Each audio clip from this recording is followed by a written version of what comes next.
తమిళనాడులో ఒక విషయం అనేది బాగా చర్చనీయాంశం అవుతుంది. అదేంటి అంటే, తమిళనాడులో ఒక పానీపూరికి సంబంధించిన బండి నిర్వాహకుడు ఫోన్‌పే, గూగుల్ పేల ద్వారా దాదాపు సంవత్సరానికి 40,00,000 టర్నోవర్ చేస్తుండే అని చెప్పేసి అధికారులు గుర్తించడం జరిగింది. ఒక్కసారిగా వాళ్ళు షాక్ అయిపోయినారు. అంటే మనందరికీ తెలుసు ఒక 20,00,000 వరకు టర్నోవర్ దాటితే వాళ్ళందరూ కూడా లాభాలు దాటితే వాళ్ళందరూ కూడా జీఎస్టీ పరిధిలోకి వస్తారు. కాకపోతే ఫోన్‌పే, గూగుల్ పే ద్వారా ఒకే అకౌంట్‌కి దాదాపు 40,00,000 డబ్బు వెళ్తుంది కాబట్టి దీన్ని గుర్తించారు అధికారులు. బ్యాంక్ ట్రాన్సాక్షన్స్ ద్వారా వివిధ రకాల మార్గాల ద్వారా గుర్తించారు. వాళ్ళకి కనపడుతది కదా! బ్యాంక్‌లో స్టేట్‌మెంట్‌ల ప్రకారం.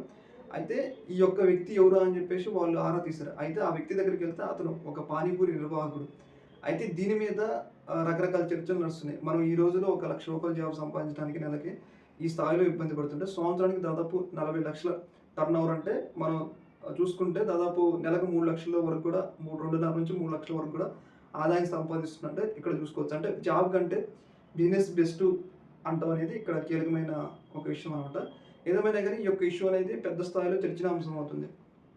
ఒక బండి అంటే ఒక పానీపూరి బండి నిర్వాహకుడు 40,00,000 నిర్వహిస్తుంటే దాన్ని జీఎస్టీ అధికారులు గుర్తించి అతను జీఎస్టీ కట్టమని చెప్పేసి వాళ్ళు అడగడం. అయితే ఇంకో విషయం ఏంటంటే అతను ఓన్లీ ఈ యొక్క గూగుల్ పే, ఫోన్‌పే‌ని వాడుతుంటా లేకపోతే అతనికి ఇంకా వేరే ఏమైనా గూగుల్ పే, ఫోన్‌పే ఉన్నాయా అని కూడా ఇక్కడ మనకి తెలియాల్సి ఉండే.